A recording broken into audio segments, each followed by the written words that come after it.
Namaste, everyone. I had planned to be with you in person, but encountered some car problems at the very last moment. So I apologize for having to do this over Zoom. Just make yourself comfortable. Feel the space your body occupies from head to toe inside.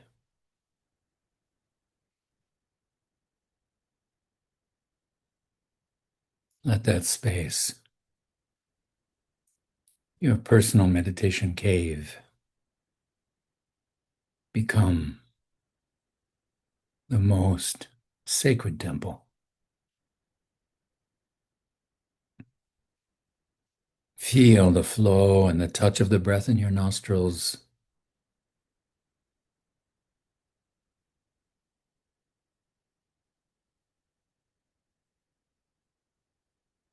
The wave of breath and prana. That is the feeling of being alive. Enjoy that gentle rhythm. And as you watch, notice how your breath can become smoother, longer, more subtle.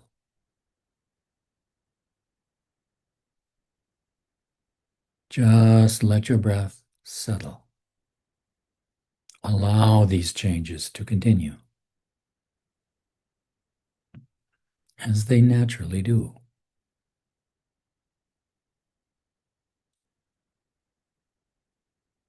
And as your breath begins to settle,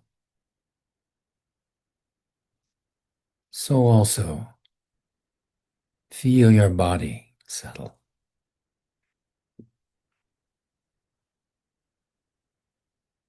Feel your body release its vigilant tension.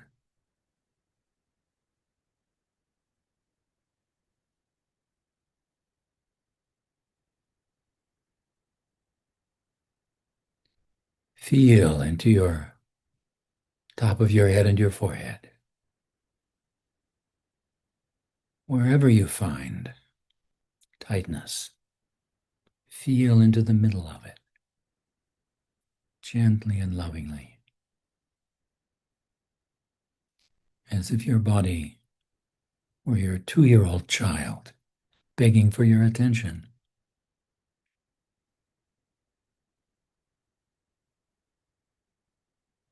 And as you turn your attention towards that tightness, notice how the muscles just let go.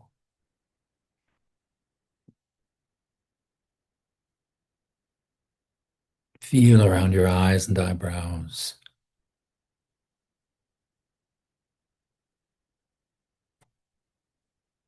And down into your cheeks and the corners of your mouth.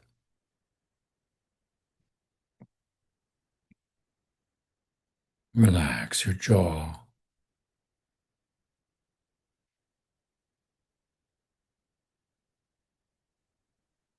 From your throat center, feel out through your shoulders toward your fingertips, along your upper arms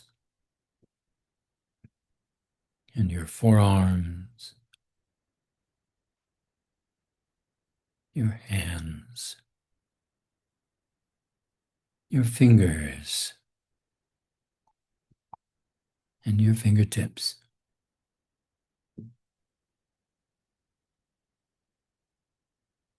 Let your breath flow free and deep.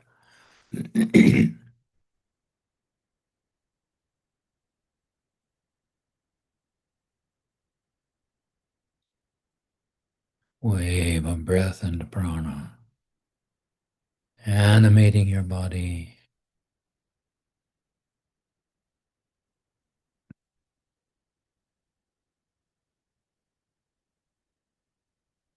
Relax your fingertips and feel back into your fingers.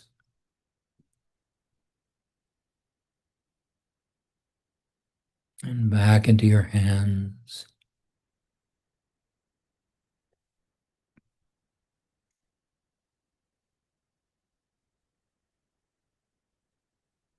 Let go of your hands and feel back into your forearms. Release your forearms. Feel back into your upper arms.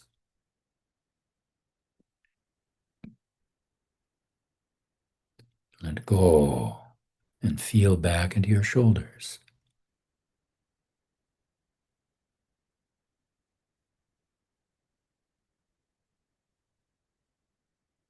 And from your throat center, feel down into your chest. Relax your upper chest and upper back.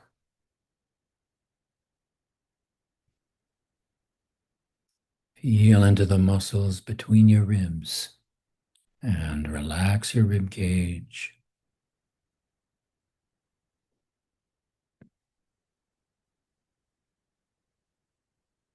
Feel into the center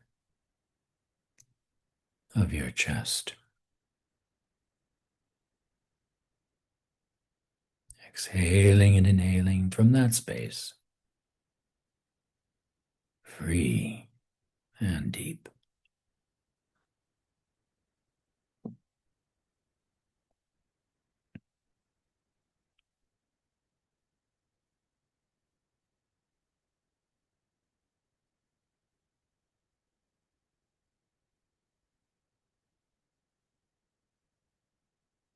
Relax the center of your chest. Feel down into your abdomen.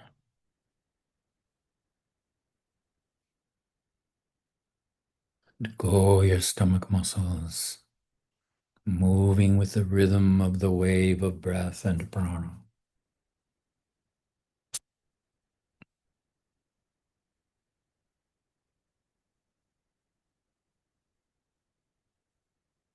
Relax your navel center.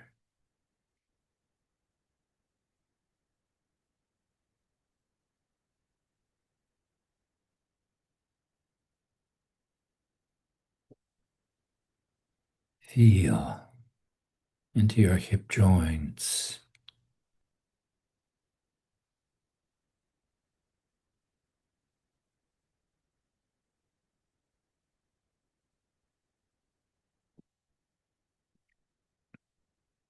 Relax your gluteal muscles.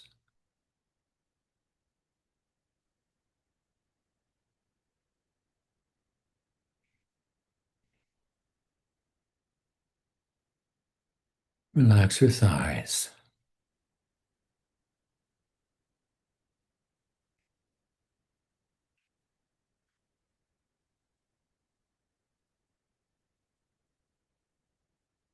Feel into your calves and lower legs. Let them go.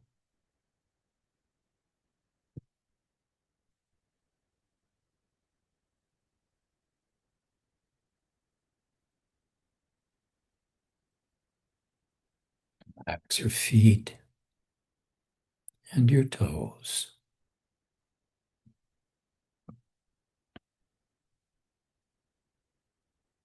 And breathe as if the whole body is breathing. Whole body at peace.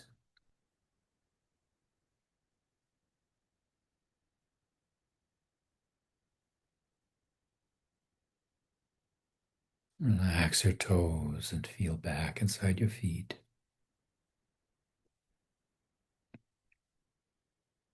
And back into your calves and lower legs.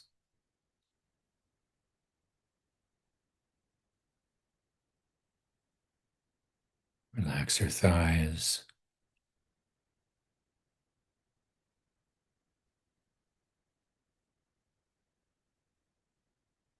Your gluteal muscles. Your hip joints.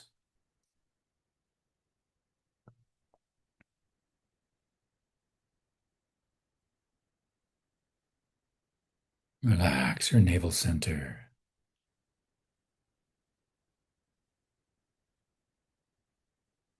Relax your heart center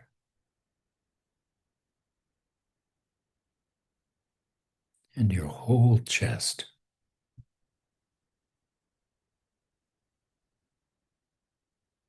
Relax your shoulders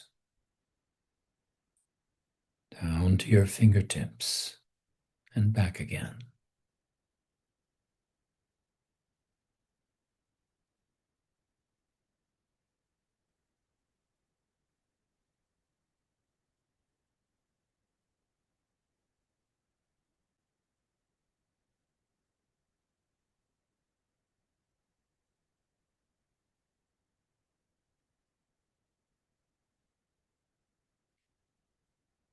From your throat center,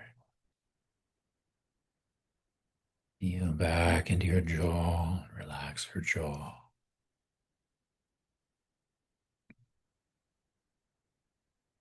Relax your cheeks and the corners of your mouth. Your eyes and eyebrows.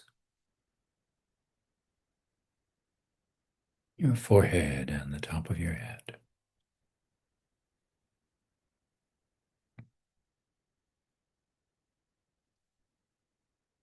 Feel the wave of breath and prana flowing between your navel and your nostrils.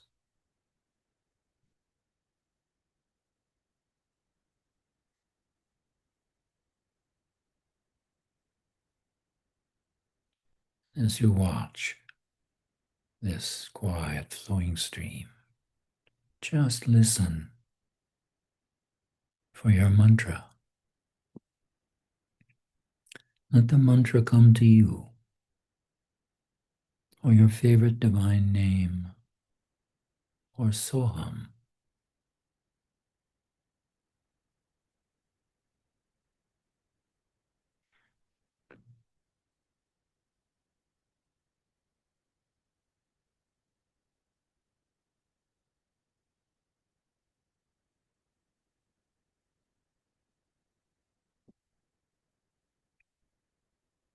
Feel that gentle song draw your mind more and more still.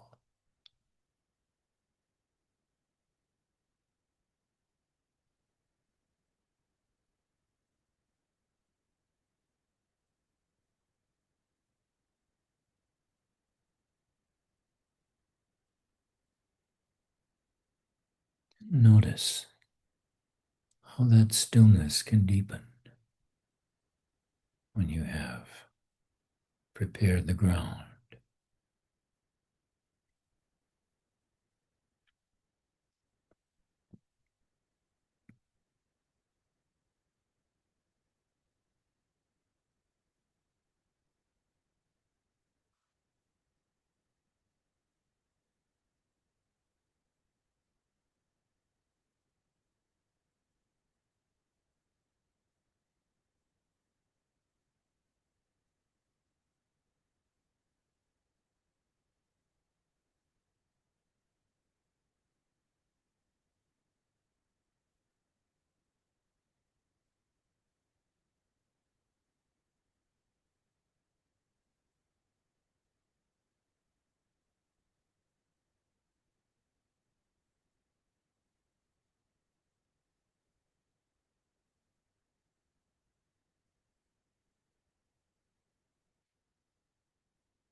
Feel that flow through the left hand channel in the left nostril, the Chandra Swara.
Now, feel that flow through the right hand channel, in the right nostril, the solar swara.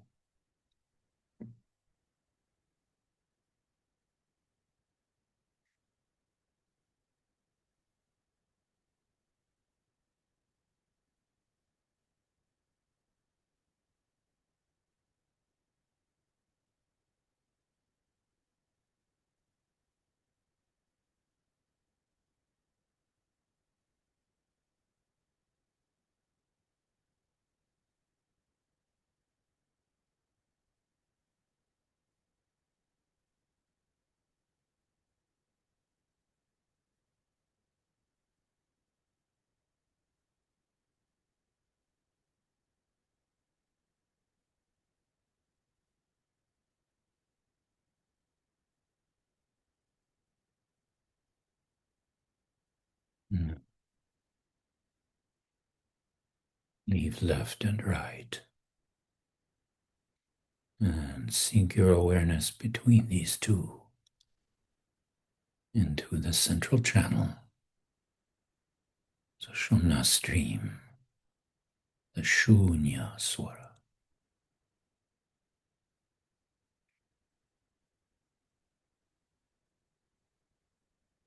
Breath may become quite subtle, let it go. Just follow the presence of the mantra. Let this Shakti tell you where it needs to go.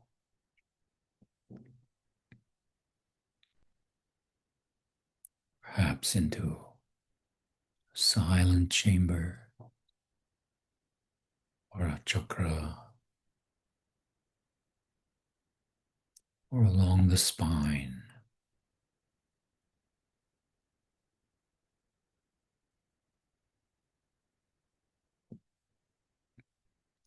Let her find her own way, and you follow.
soft. Arise again.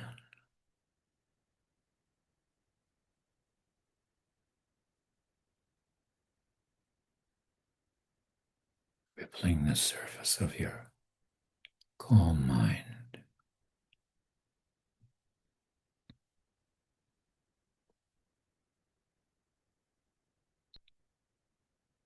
Let it merge in the flow of breath from head to toe,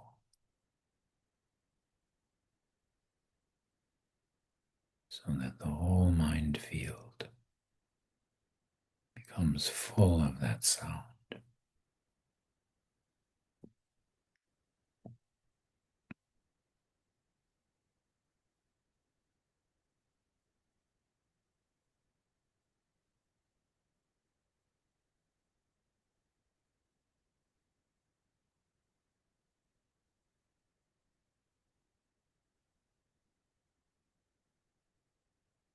Keeping that awareness. Let your palms come before your face and your eyes gently open, observing the outward motion of your mind. And let your heart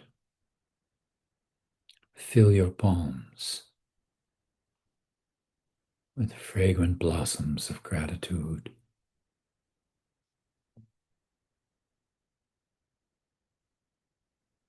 Offered for the well-being of all creatures.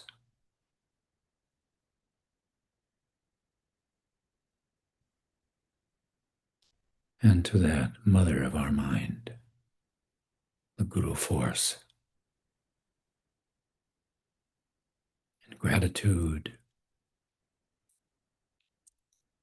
for the way it links us heart to heart,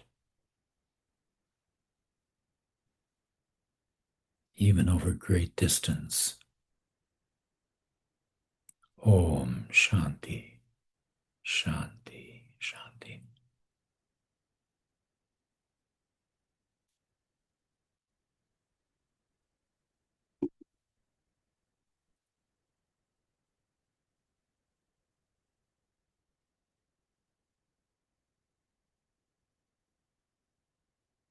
Oh,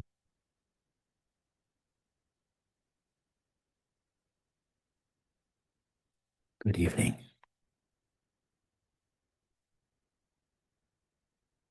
Tonight we celebrate the first night of the spring Navaratri.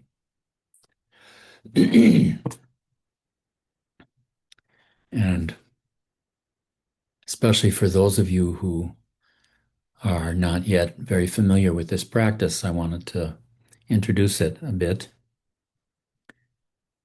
Before I get into the specifics of the Navaratri celebration, a few things in general about the Divine Mother and about the way that God is conceptualized in the yoga tradition. It's a little different from the ideas of God that most of us were raised with here in the West.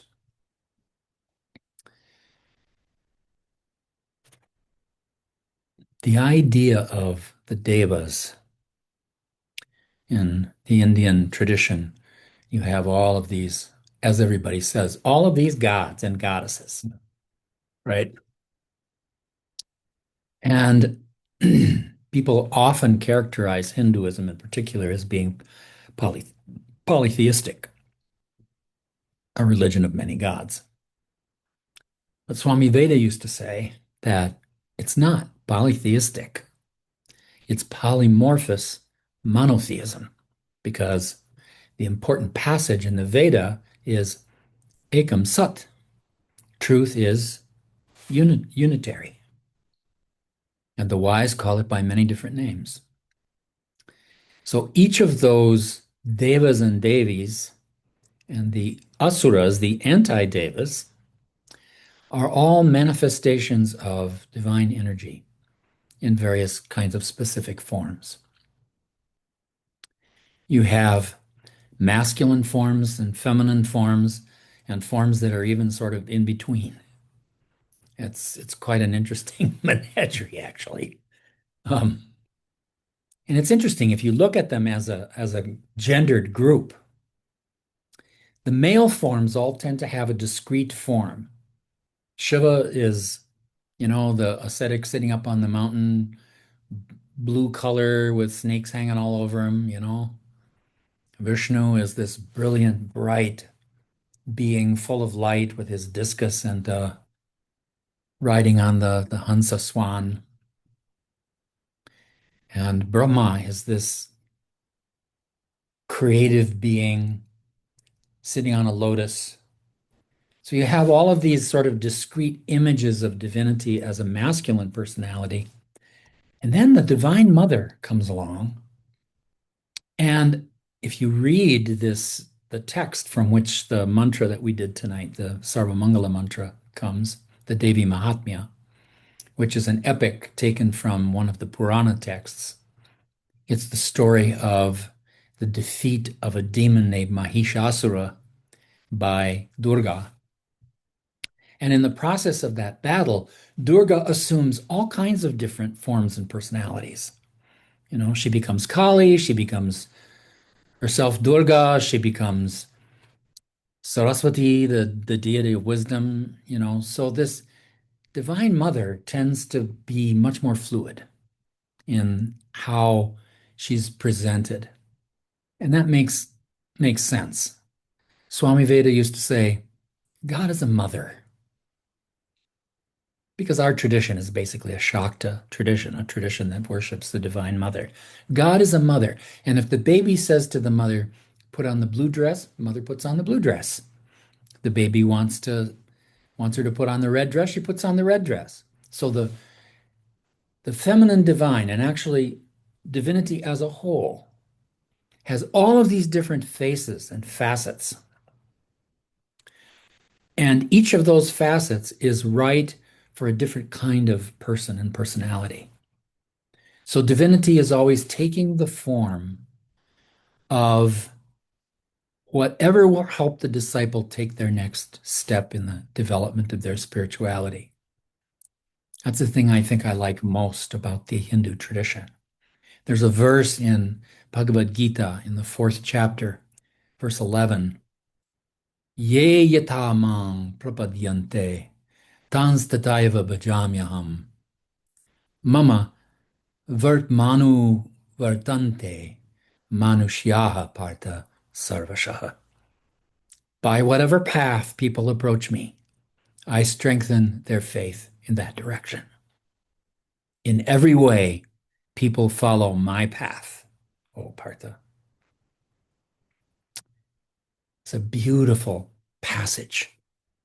Very brief, but very comprehensive. And the thing I love about it is it allows all of these different images of divinity to be a way for people to grow. And you can even do it with evil. It's not moralistic at its heart. It has morals, but it's not moralistic, which is lovely because in the Western tradition, we tend to get very wrapped up in moralism. But evil can even be a path to divinity, to spiritual realization. And there are lots of different stories. Actually, these stories exist in every tradition. You have the story of the great highway robber named Valmiki, who eventually became the author of the Ramayana. He was turned by the sage Narada, who crosses his path one day, and Valmiki tries to rob him. And Narada says, well, you could welcome to anything that I have, but I want to ask you one question. Have you ever asked your family about how you make your living? Do they approve of this? So Valmiki thought, well, actually, no, I've never told them about it. So he goes and he talks to his family, and they're horrified, absolutely horrified. And they persuade him to change his tune. So he begins to do spiritual practice. One day he's sitting in his meditation, and in the midst of his meditation, suddenly there's this flash of intuition. And he spends the next 11 years writing out the details of that flash in the form of the Ramayana. In Christianity, we have the story of Saul of Tarsus, the great persecutor of Christians. Great. I don't remember if, I don't think Paul was Jewish. I think he was a Roman. Um, and his career was basically killing Christians. And he was setting out to Damascus on another vendetta one day and doing it with such a one-pointed concentration, as Swami Veda used to say, that Jesus was able to take his mind because he was so focused and so concentrated. That's the trick. If you're gonna if you're gonna pick a fight with God, do it single-mindedly, because then God has the ability to win the fight, and that's grace. So by whatever path you need to come to divinity, you can come along that path, and there'll be a form of divinity waiting for you. So that's sort of a short introduction to the different way that the Indian tradition tends to look at the operation of divinity in the world. There are some ways that it's very harmonious with Jewish and Christian tradition. And one of the things that is just wonderful, I think, about living a meditative life is that as you grow, as you mature in your meditation practice, it makes you able to see where the legitimate spirituality exists in any tradition you encounter. And I really value that. So let's focus a little more closely on the Divine Mother and Navaratri. This term Navaratri in Sanskrit means the 9 nights. These are 9 nights that are taken for the celebration of the goddess Durga in principally the spring and the fall. There are two other celebrations as well that are done in other parts of India. But the two in the spring and the fall are the most important ones. This is the Chaitra Navaratri, the spring one. It goes for 9 nights, and then on the 10th day there's a festival uh, celebration of the whole ritual. And each night addresses a different image of Durga. Now, Durga is a very interesting deity. She is the personification of divine rajas. In as we think about, for example, mantras that are given, Divine Mother mantras that are given to people, there are three principal images of the Divine Mother. There is Saraswati, who represents the sattva, the sattvic presentation of the Divine Mother, purity, balance, wisdom, intelligence. Then you have Durga, the personification of energy, of rajas, the energetic aspect of divinity. When it's working well, it is the energy to get done what you need to get done. When it's out of balance, it's distraction and disturbance. In the case of Saraswati, when Saraswati is out of balance, for example, the principle of purity, people become too involved with the notions of ritual purity, the sort of complaint that Jesus had against the Pharisees. You're so tied up in worrying about who's keeping the rules that you're losing the main point of living a spiritual life, right? So each of them has this imbalance function and this out of balance phenomenon as well. Kali is the personification of the divine tamas, of to the good, when it's in balance, it's stability, persistence, endurance. When it's out of balance, lethargy, delusion, um, depression.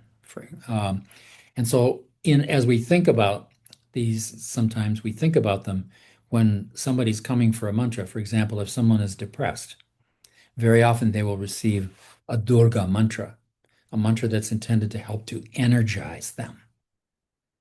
And so after a while, as their depression begins to lift, they start to feel some anger often.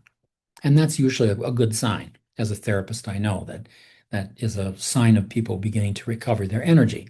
And then, we need to change their practice a little bit and redirect that energy. But that's part of the way that we think about how people receive certain mantras. So we have all of these different forms of Divine Mother that flow in and out of her in a very fluid way. 9 of them that are celebrated in the 9 nights. And these are all images of the feminine divine that are described in the Devi Purana. There are actually lots of different sets of images of the Divine Mother. There's the Devi Purana version that's utilized in Navaratri. There's a version in the Tantric tradition called the Dasha Mahavidya, the 10 great images of the Divine Feminine. There is this, triadic image that I was just talking about, the Saraswati, Durga, and Kali. In the Navaratri version, the image for the first night, the image that was being celebrated in the Homa this evening is Shailaputri, the daughter of the mountain, the daughter of Himavan. In other words, Parvati. Parvati is the daughter of the mountain. She's considered to be an incarnation of Kali. What aspect of Kali? Stability. What is a mountain? It's stability, solidity. She's also characterized as Sati, who was the first wife of Shiva. There's a story in the Puranas about Shiva who was not invited to a great dinner party that his father-in-law gave. He invited his daughter, but not his son-in-law, because Shiva was kind of a wild character. And Sati's father-in-law was kind of too wrapped up in the rules. So Shiva is not invited to this dinner party. Sati, in response to her father's forbidding her husband to come, throws herself into the sacrificial fire and burns herself to death. And in response, Shiva comes running and takes the body of his wife and runs off with it. And as he runs across India from place to place, pieces of her body fall off in various places, and those are the great Shakti temples, the Shakti pujas, all over India. For example, in just outside of Rishikesh, you have Kunjapuri, which is her kucha, her breast. In further out on the mountainside of Mussoorie, you have Surkunda Devi, her throat fell there. In Assam, you have the most sacred Shakti temple, which is where her vagina fell. This is Kamakya. So there are all of these Shakti pijas around India that represent the places where Sati's remains fell, as she came across. These are mythological stories that, of course, have a symbolic meaning. So the first representation of Durga is the daughter of the mountain. The second image is Brahmacharini for the second night of Navaratri, the celibate yogini. She was so single-heartedly in love with Shiva, and not just a romantic love, but a selfless love. She was so single-minded about it that love of hers was the only thing that was capable of bringing Shiva out of his samadhi, of getting his attention, in other words. She wanted so badly to get his attention, and she was able to stir him out of his samadhi. And so that's the sort of power that a mind has when it has this quality of brahmacharya. The term brahmacharya is usually translated as celibacy, which it's kind of unfortunate in a way because our notions of celibacy in the West are so terrible. What brahmacharya really means is moving, chara, moving in Brahman, moving in the awareness of ultimate reality at every moment, being realized. So it's a little different. And so many people in different religious traditions, this is very true of Christianity and Judaism. It's also very, very true of Islam. Think of practices of austerity, like so-called celibacy, as being practices of self-denial, but that never works. Doesn't work. Don't do it that way. Don't fast by just eating less food, because sooner or later you're going to pig out. If you do it that way, there's a pint of Haagen-Dazs in your future somewhere. Believe me, I know all about this. You learn to fast by really tasting your food, by enjoying your food with single-minded concentration. Swamiji used to say this notion of tapas in yoga, of austerity, is misunderstood. It isn't self-denial. It's enjoyment through concentration. And if you approach your relationship with each of the fountains of desire that way, food, sleep, sex, self-preservation, enjoying them with concentration, enjoying the beauty that they bring to your life, the joy that comes from that experience will gradually reduce the desire over time. This is the secret of a life of austerity. You learn to fast by tasting your food so that you not only, so that the desire, your appetite gets satisfied, yes, but that's not the point. The point is the joy, and joy is different from pleasure. This is something we don't understand very well, much, especially in the West. Joy is just exaltation. It's a response to transcendent beauty. And in yoga, what do we call that transcendent beauty? Shri. That's what Sri Vidya is really about. It's learning to see the beauty all around you. As the ancient Navajo prayer says, beauty before me, beauty behind me, beauty to my right, beauty to my left, beauty above, beauty below. That's a life of austerity. So if you live your life that way, not only do you grow spiritually, but you also gain ability. And your appetites don't bother you so much. You gradually get more and more free of them. And this can go quite far. Can go quite far. Yogananda, in his autobiography of a yogi, tells a story about meeting a woman yogi in the Kumbh Mela in 1935 named Giribala. This lady had been blessed by a yogi early in her life.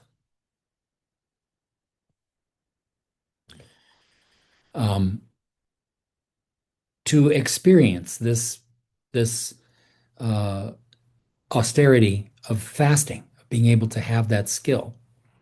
She had, when Yogananda met her, had not eaten or drunk anything, not even water, for 52 years. There's a picture of her in Autobiography of a Yogi, and the interesting thing is, she's kind of big. How did somebody who's not eaten in 52 years get that big? Because she takes prana into her mind field direct. She doesn't need to have food as a vehicle. That's also what happens in the depths of pranayama. You don't need breath as a vehicle, so your breath spontaneously stops. This is called kevala kumbhaka. And you don't have any anxiety about breathing again. That's how you can tell it's kevala kumbhaka. If you just sit there and hold your breath, after 3 minutes, you're going to be pretty uncomfortable. And it's just going to get worse the longer you hold it. That's not kumbhaka. In the Kevala kumbhaka, there's no desire to ever breathe again. For most of us in the beginning, this lasts for a few seconds to a few minutes. But if you read Swami Rama's Path of Fire and Light, he talks about kumbhaka practices that go on for 8 hours, 12 hours, 20 hours. You can't do that by holding your breath.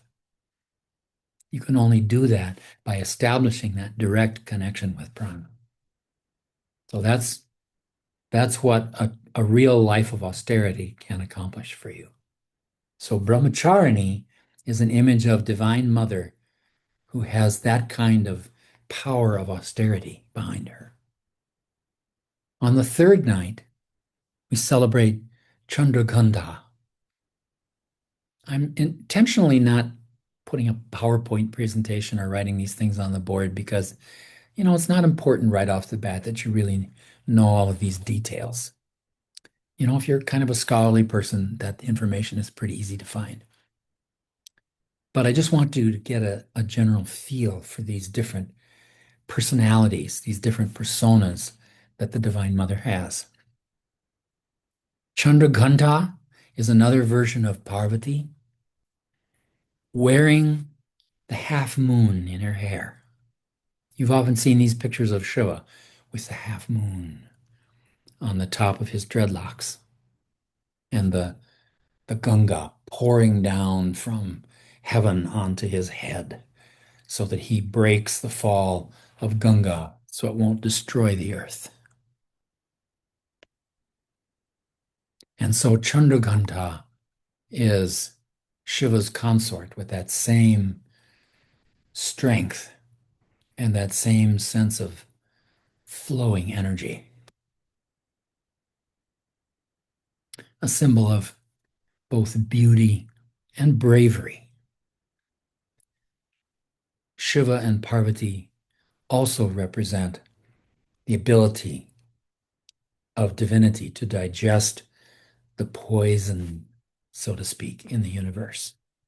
This is why Shiva has the blue throat and he's called Nilakanta, because there's this story in the Puranas about how the Devas and Asuras fight over the elixir of immortality, and the Devas figure out a way to steal it from the Asuras, which they do. And then the Devas have the problem that the Amrita, in addition to being the nectar of immortality, also dissolves everything it comes in contact with.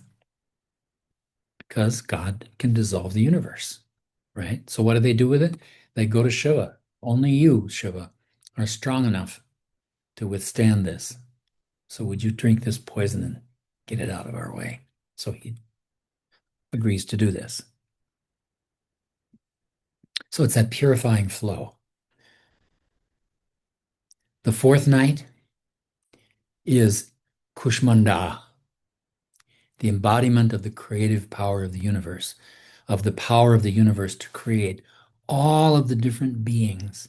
And her color is green, the color of the forest, the color of life coming to life. Let's see, 1, 2, 3, 4. Okay, losing count here. Then on the fifth night, Skandamata. Skanda is a name for the second son of Shiva. We're probably all familiar with his well-known son, Ganesha or Ganapati, the being with the elephant head. This wonderful symbol of all of the different sort of paradoxes that exist in the universe that lead you eventually to the realization of Brahman. So Ganesha's brother is this kid named Skanda, or Kartikeya is another name. There's a beautiful temple to him up above Rudraprayag in the upper reaches of the Ganga drainage. And from that temple, those of you that take trip up towards Kedarnath, you should go to this Karkateya temple because it sits at about 8,000 feet, and you get a view that in other parts of the Himalayas you have to go up to 11 or 12,000 feet to get this kind of a view. It's just spectacular. So Skanda is the other brother. He is the general of the army of the Devas, is how he's depicted. And it's interesting because both of these children of Shiva were not conceived in the ordinary way. They weren't conceived through intercourse. In the case of Ganesha, Parvati was taking a bath in her bathroom one day while Shiva was out doing what he does. And so she decided she needed to have a companion and somebody to guard the door of her bathroom. So she took some of the scum that floated up to the top of her bath and formed the body of this person. And so she had that person guard the door of her bath chamber. So when Shiva came home, he comes in the door and he says, "I'm home, dear." What does he see? Another guy. So he immediately gets really angry. And he takes his weapon and cuts off the kid's head. And Parvati gets really angry at him. And she says, "What have you done? I created that person to guard my bath chamber, and here you cut off his head. You go out and find a head for him." And so the story goes, the head of the first creature that Shiva came across was to be taken and given to that child. And the first animal that he happened on was an elephant. So he took the head of the elephant and put it on the boy. And so that's how Ganapati came to be Ganapati. Skanda was another matter. In the story in the Puranas, this is a very interesting story. Um,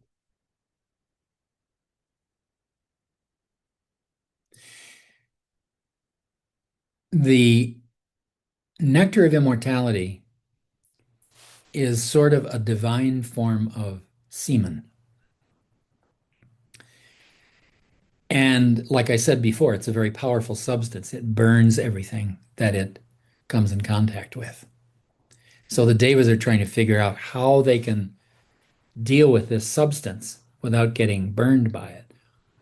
So they go to Agni, the Vedic deity of fire, the messenger who transmits the offerings of the sacred fire to the Devas in the sky. And they go to Agni and they say, "Well, you're the divinity of fire. You're the only one who can withstand the burning of the Amrita." So he agrees to take this substance into his mouth, except it's so powerful that it even burns Agni's mouth.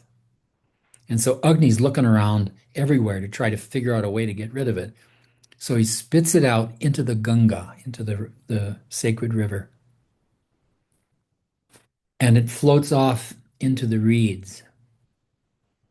And all of a sudden, in the reeds, there's a baby. Does that sound like a familiar story to you Christians and Jews?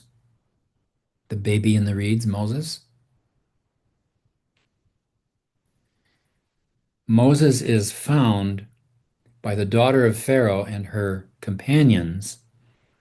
In the tale in the Indian Puranas, the baby is found by the sisters that are the Pleiades and raised and eventually taken to Shiva to become his other child.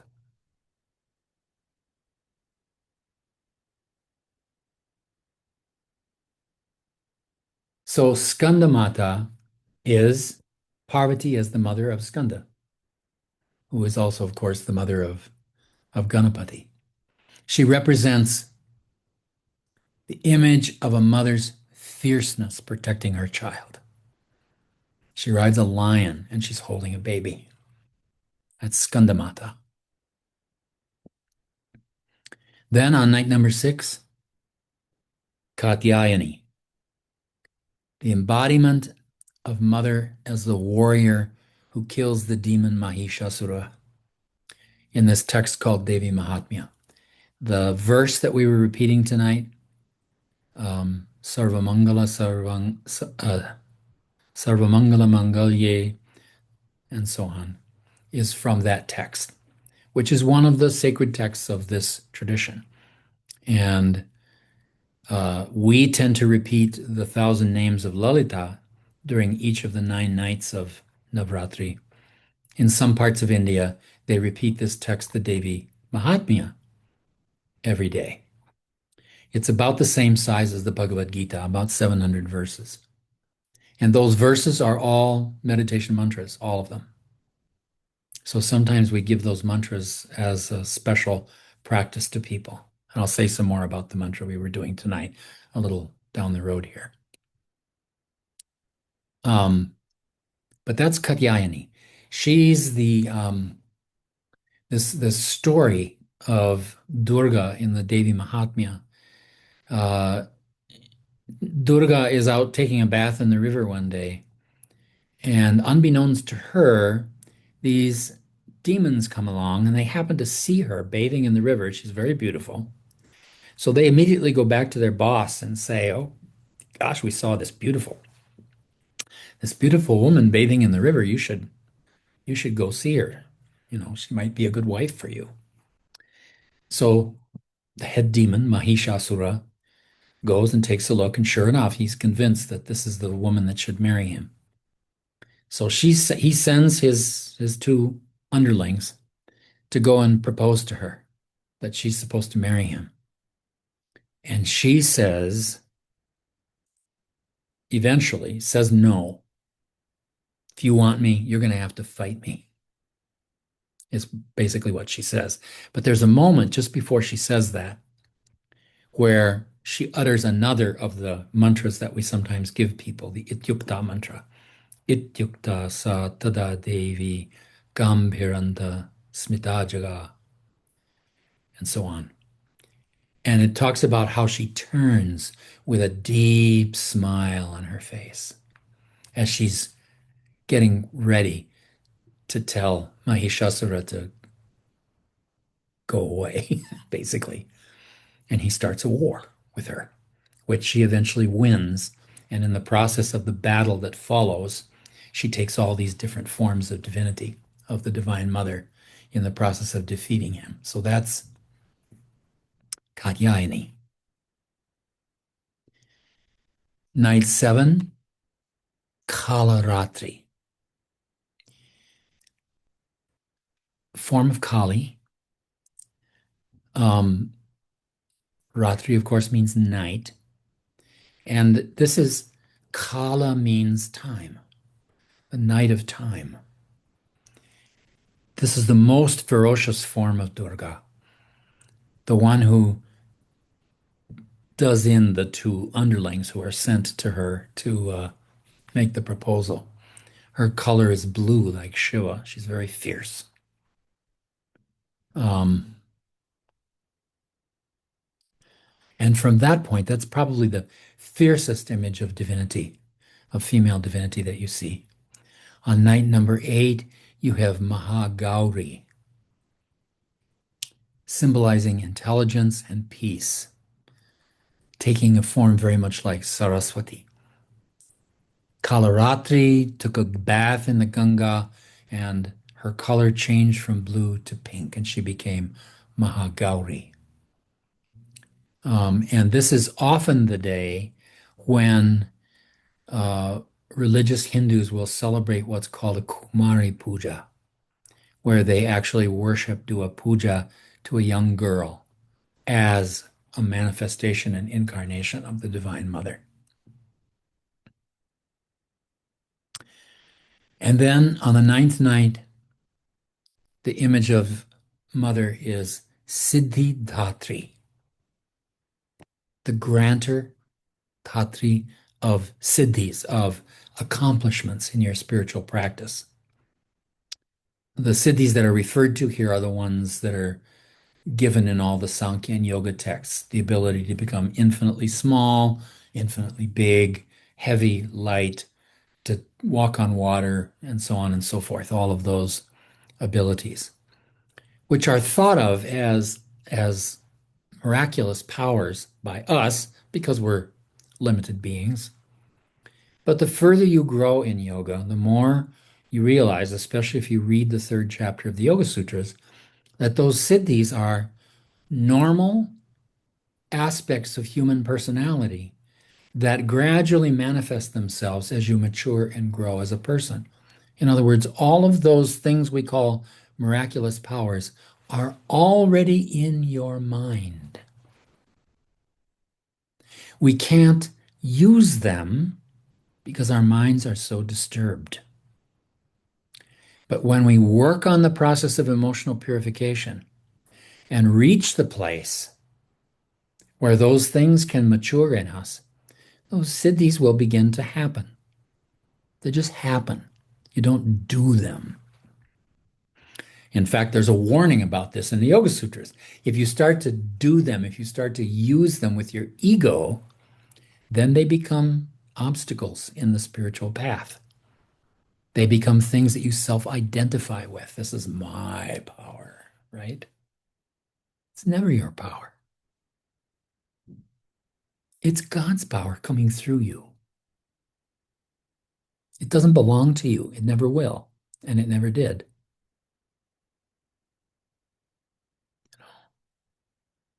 When people used to talk to Swami Rama about the so-called miraculous powers that were at his command, and I mean, this guy could play with the laws of physics. I have met, first time I went to India, I met two people who had lunch with Swami Rama in different parts of India on the same day at the same time. How do you do that?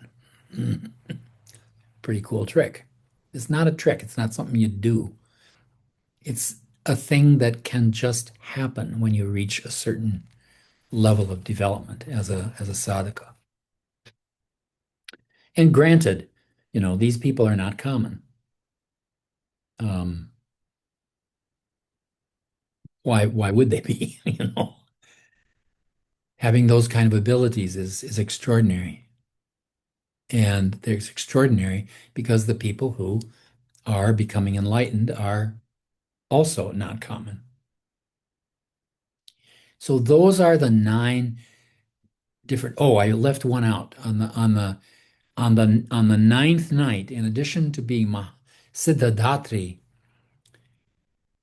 Divine Mother is also in some parts of India depicted as this very interesting character in iconography, Ardhanarishwara.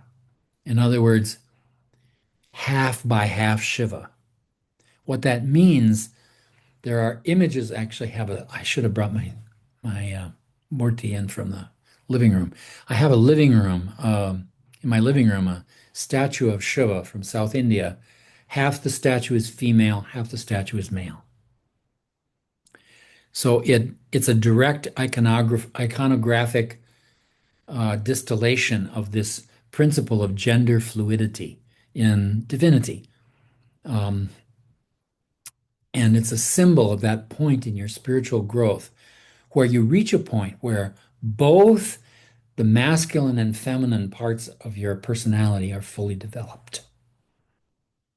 That's that's the real spiritual person. The complete Purusha is someone who has both of those qualities in them.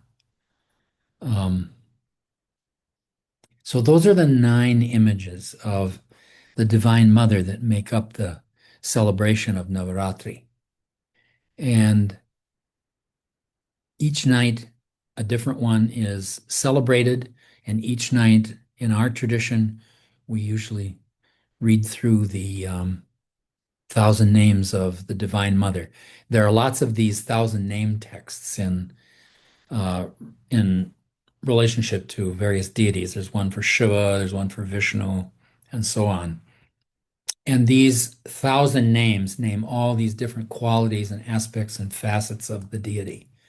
Um, so, for example, on Shivaratri, in usually in February, Swamiji used to recite the Shiva Sahasranama. Sahasranama just means 1,000 names. So, um, Lalita Sahasranama is the 1,000 names of Lalita, the Divine Mother. So there are lots of regional variations of these practices. The 10th night, the whole festival is celebrated, and especially in the fall, the 10th day is called Dussehra, the main Durga Puja. Um, it's also in the fall, it's the first day of Diwali, the festival which celebrates the return of Rama from his exile and the reestablishment of rightness in the universe, of dharma in the universe. In the spring version, the last day, Dussehra, is Rama's birthday, Rama's Jayanti. Now, there are lots of regional variations all across India of these festivals. It's probably the most important in the eastern and northern parts of India, especially Bengal, Assam, and Odisha. Um, as I said, the most sacred temple to the Shakti is in Assam, in Kamakya.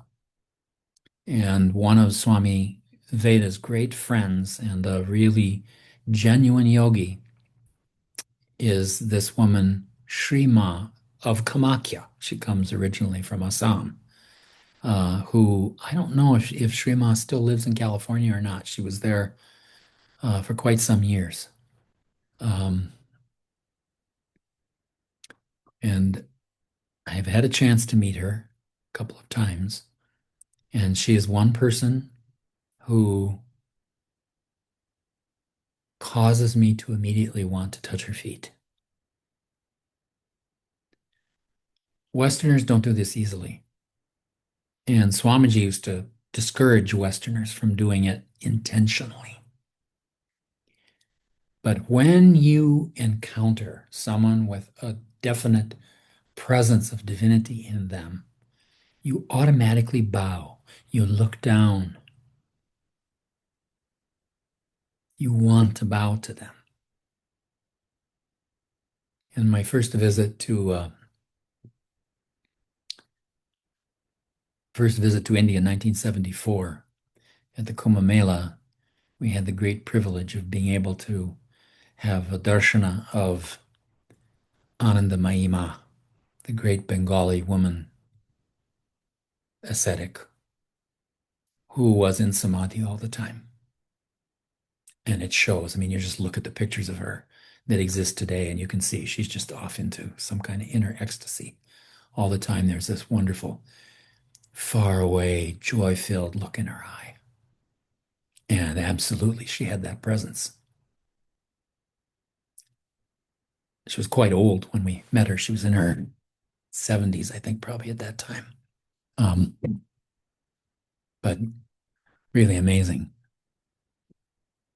So let me address the mantra that you were repeating tonight. This is a mantra from as I said, from the Devi Mahatmya. Also, the text is also known as Chandi. And the disciples of Sri Ma chant the Chandi every day of the year. I mean, it's a major devotional practice of theirs. They even memorize the whole thing, which is quite a feat. And I know one person for whom that whole book was the meditation mantra, the Guru mantra. You know how long it took him to say one repetition of the mantra? 700 verses? 10 minutes. 10 minutes for 700 verses. That's pretty good. So, the mantra is in the Devi Mahatmya, chapter 11, verse 10. And it goes, Sarvamangala Mangalye, Shive Sarvartha Sadike, Sharanye Triambake Gauri, Narayani Namostute. Salutations to you, Narayani, Narayani Namostute. Companion of humans, Narayani. The female personification of the Purusha, of the spiritual principle in us. Gauri, the auspicious one of all auspicious ones, the three-eyed Triambake, the two eyes, and the eye of wisdom, the third eye as well. But that encompasses all trinities, including Father, Son, Holy Ghost, right? The three versions of Divine Mother. All of the trinities are included in that trinity. The consort of Shiva, whose spiritual practice achieves all purposes. Sarvartha Sadhike. So this is a mantra that when we give it as a special mantra practice to people is about being able to achieve success in achieving a goal, to help you to have the ability to achieve a goal.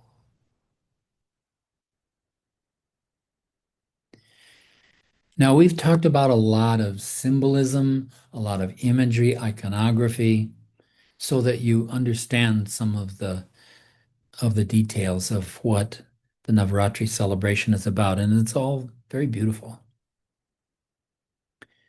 But now I want to conclude here by talking a little bit about practical Sri Vidya. Remember how I talked about living a life of austerity is learning to live a life where you experience the joy that is the response to the transcendent beauty of everything around you, to the Shri that is in absolutely everything.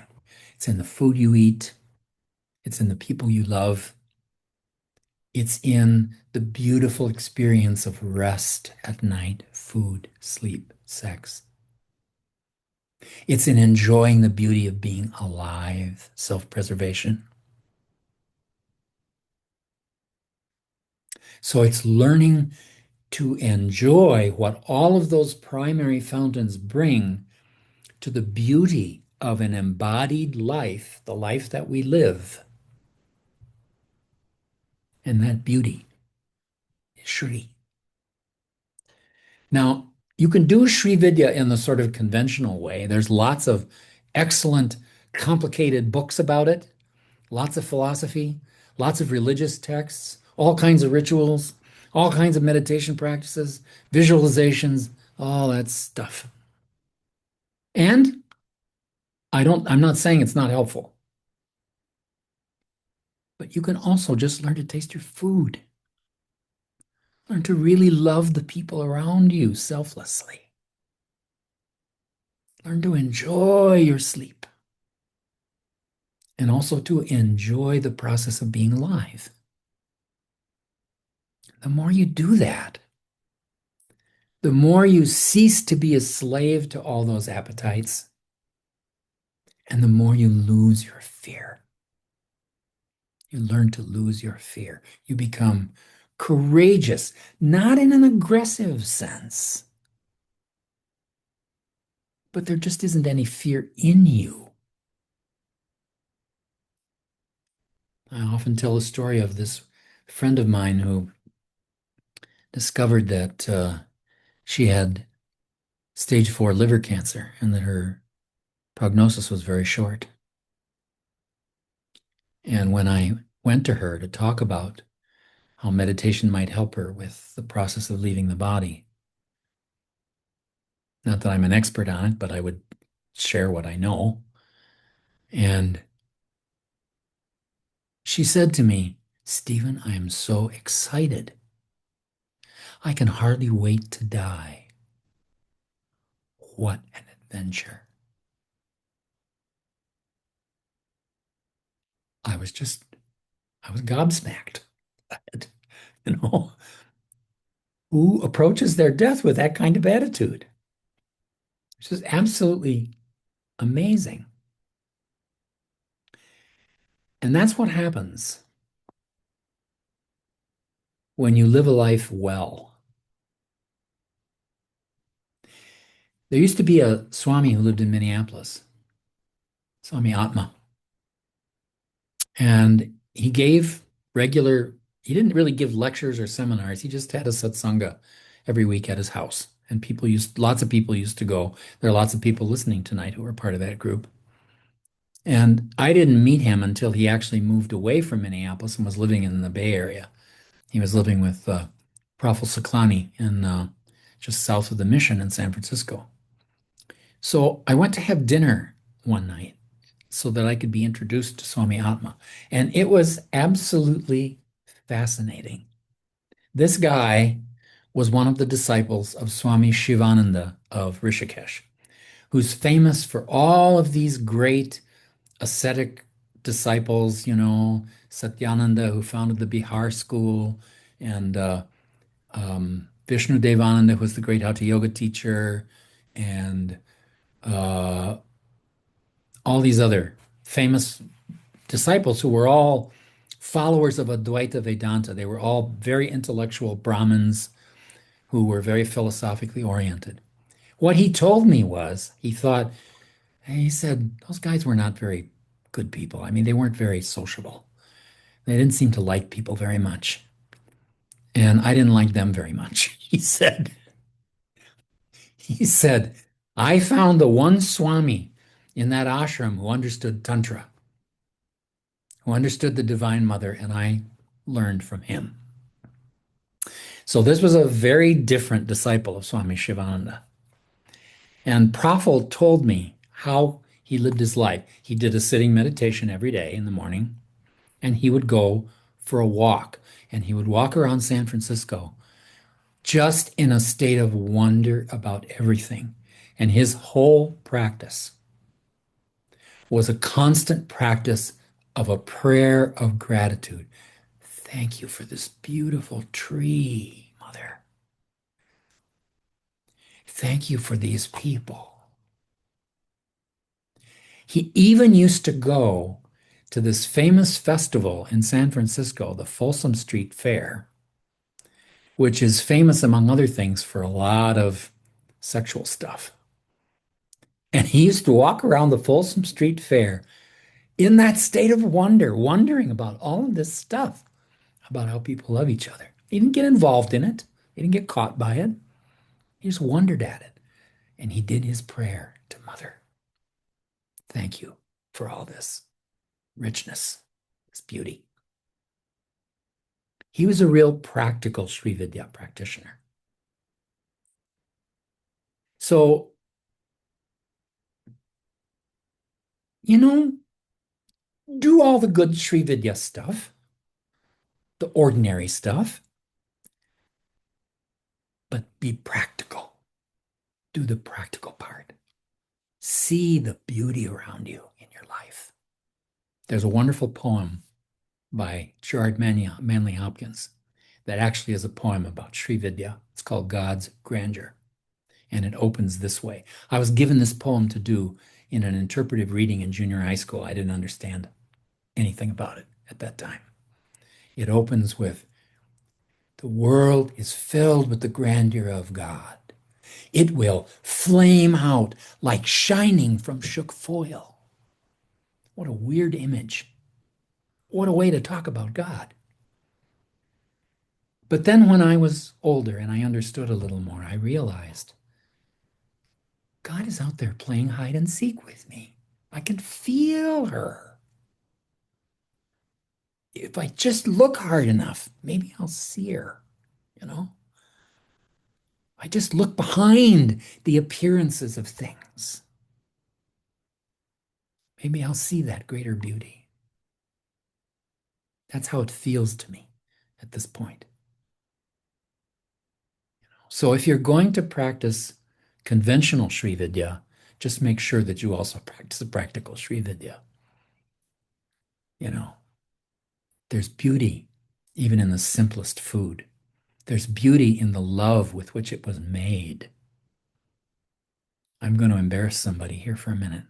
Did you ever have dinner with Jan Semling? I've had dinner with Jan Semling a lot. She's a wonderful cook. We used to sit around and talk about food all the time, about cooking and how much we loved doing it, and the food that she made in her kitchen was full of so much love. so beautiful.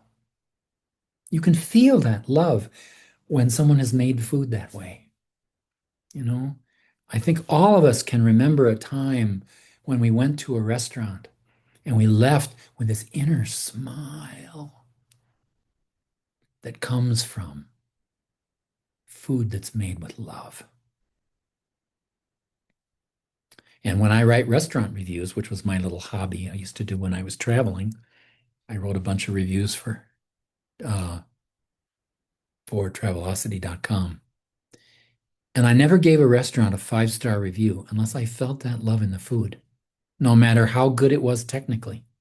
And I've had some meals that were technically perfect, and it was all ego food.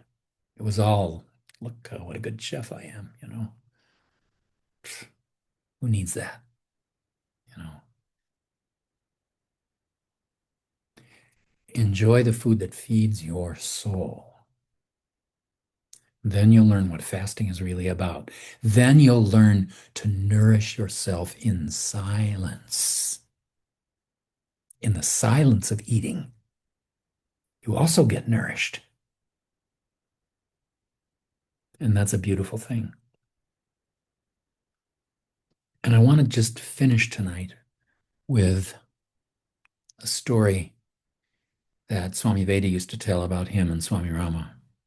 One day, he was about to leave Swami Rama. And as he was turning, he sort of thoughtlessly said, "Goodbye, Mataji." And then he caught himself because he had the gender wrong, right? So he turns back to Swami Rama as if to apologize. Baba said to him, "No, no, it's correct. Gurudev is your divine mother. And the voice of the Guru in your heart is a mother's voice, a loving voice. It's also a quiet voice. It's that still, small voice that Elijah heard in the cave during the storm in the Old Testament. Elijah is the yogi of the Old Testament. Listen to that voice. Come to know your mother. The stronger your mindful awareness gets, the more your heart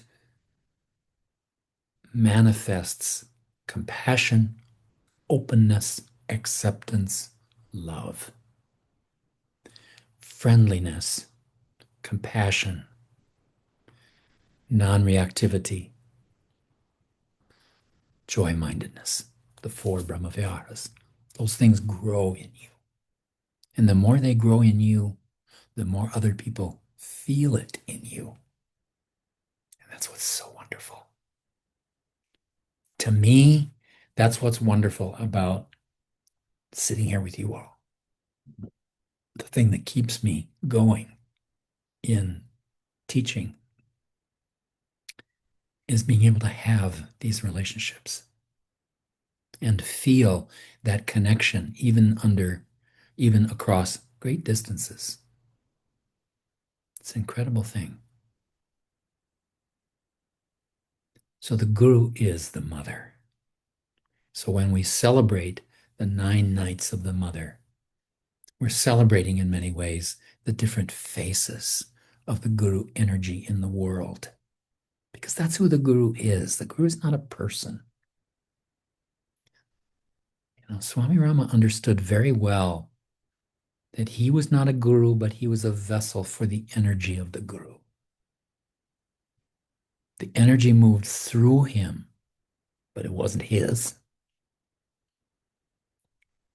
And whenever people started talking about all the stuff he could do, he'd get like a little kid. He'd say, "I do nothing. My master does everything." And every person, every worthy teacher will talk like that. They don't take credit. They don't seize power and use it. It may flow through them sometimes, but it's not something they're doing. And sometimes it moves through them in ways that they don't control. This was even true of Jesus. A woman comes to Jesus to be healed of her illness, her bleeding illness. And somehow she knows that if she just touches the edge of his robe, she'll be healed. So she reaches out, this unclean person, violating the rules of ritual purity, touches his robe. And what does he do? He stops walking and he says, "Who just touched me? Energy has gone out of me. Who did that?" He doesn't even know. He has to ask. So that kind of healing energy radiates from you the more you grow. It heals you, but it also heals everyone who touches you. And they can feel it. They can feel that love that's there. It makes people want to be around you. It persuades people to love you.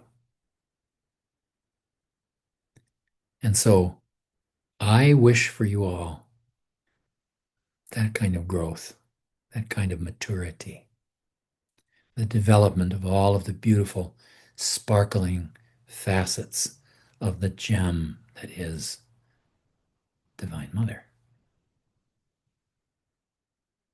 I think that's a beautiful place to stop. I don't know if people have any questions or comments. It's increasingly my experience that we tend to come to the end of these things and people are just enjoying. And so let's just continue to enjoy quietly for 2 minutes.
Om Tat Sat.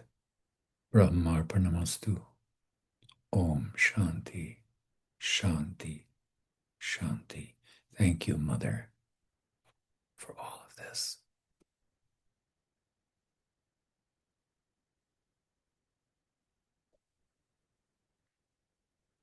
So,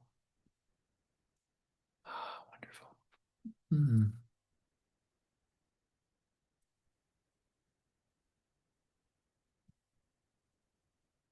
So enjoy the chanting of the 1,000 names of Lalita.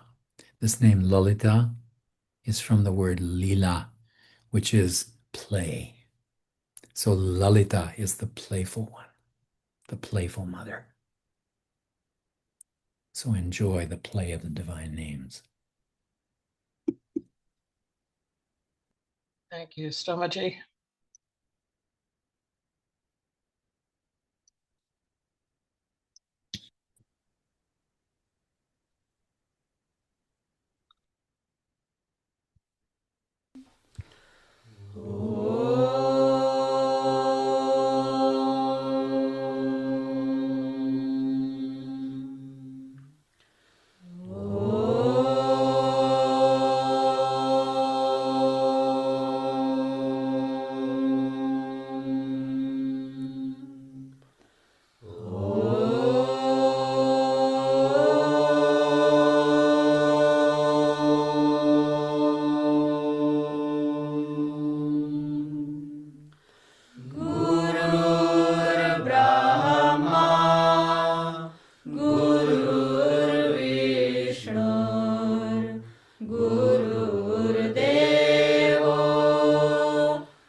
मृत्योर्मामृतं गमय ॐ सहना भवतु सहनौ भुनक्तु सह वीर्यं करवावहै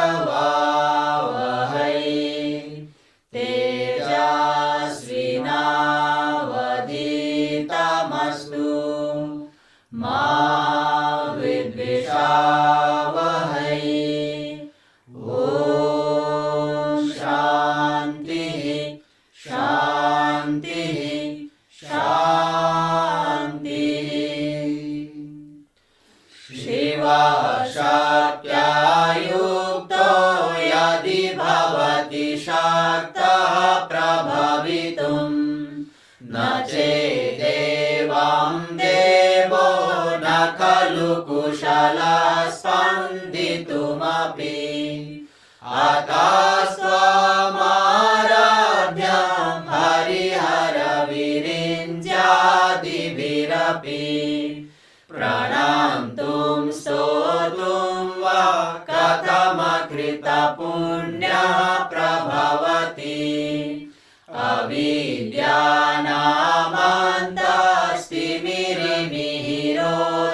अविद्यानामन्तस्तिमिरमिहिरोद्दीपनकरी जडानां चैतन्यस्तबकमकरन्दश्रुतिश्रुति दरिद्राणां चिन्तामणिगुणनिका जन्मजलधौ निमग्नानां द्रष्टा मुरारिपुवराहस्य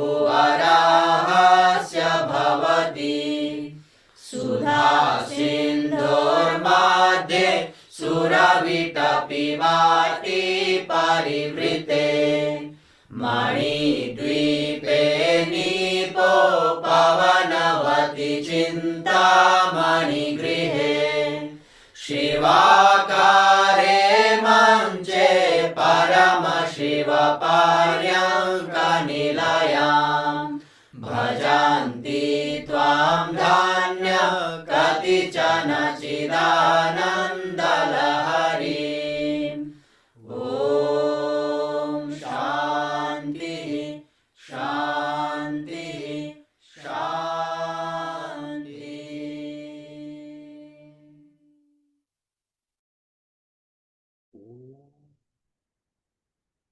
त्र्यम्बकं यजामहे सुगन्धिं पुष्टिवर्धनम् उर्वारुकमिव बन्धनं मृत्योर्मुक्षीयममृतात् ॐ त्र्यम्बकं यजामहे सुगन्धिं पुष्टिवर्धनम् उर्वारुकमिव बन्धनं मृत्योर्मुक्षीयममृतात् ॐ त्र्यम्बकं यजामहे सुगन्धिं पुष्टिवर्धनम् उर्वारुकमिव बन्धनं मृत्योर्मुक्षीयममृतात् ॐ शान्ति शान्ति शान्तिः